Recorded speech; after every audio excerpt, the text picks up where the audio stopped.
কম বয়সত মৃত্যু হোৱা 6জন বিখ্যাত গায়ক। নম্বৰ 1 জুবিন গাৰ্গ। তেওঁ আছিল গায়ক, সুৰকাৰ, গীতিকাৰ, সংগীত পৰিচালক, প্ৰযোজক, চলচ্চিত্ৰ নিৰ্মাতা। তেওঁৰ গানবোৰৰ ভিতৰত জনপ্ৰিয় 5টি গান হ'ল লাগে পুজোৰ কাছে এতে হাৰ মূল্য নাই ৰাতিৰ বুকেৰ পাঁজৰ ভাঙে বিধি নম্বৰ 2 ভাৰতীয় বিখ্যাত গায়ক কে বা কৃষ্ণ কুমাৰ কুন্নাথ। মাত্ৰ 53 বছৰ বয়সত হাৰ্ট এটেক হৈ মৃত্যু হৈছিল তেওঁৰ বিখ্যাত গানবোৰৰ ভিতৰত 3টি জনপ্ৰিয় গান হ'ল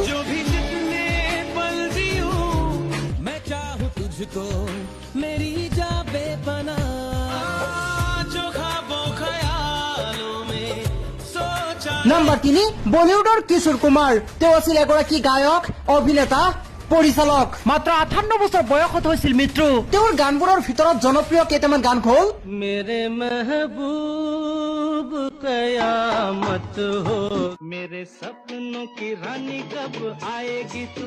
নম্বৰ 4 আতিফ আহমেদ নিলয়। বাংলাদেশৰ এগৰাকী বিখ্যাত গায়ক আতিফ আহমেদ নিলয়। মাত্ৰ 24 বছৰ বয়সতে মৃত্যু হৈছিল। তেওঁৰ গানবোৰৰ ভিতৰত কেইটামান জনপ্ৰিয় গান হ'ল পাখি আমাৰ বোকানা কেউ বোঝে না মনেৰ ব্যথায় আমি। নম্বৰ 5 পাগল হাসান। বাংলাদেশৰ এগৰাকী জনপ্ৰিয় গায়ক, গীতিকাৰ। মাত্ৰ 35 বছৰ বয়সত মৃত্যু হৈছিল তেওঁৰ গানবোৰৰ ভিতৰত জনপ্ৰিয় কেইটামান গান হ'ল জীবন খাতায় প্ৰেম কলঙ্কেৰ দাগ দাগাইয়া।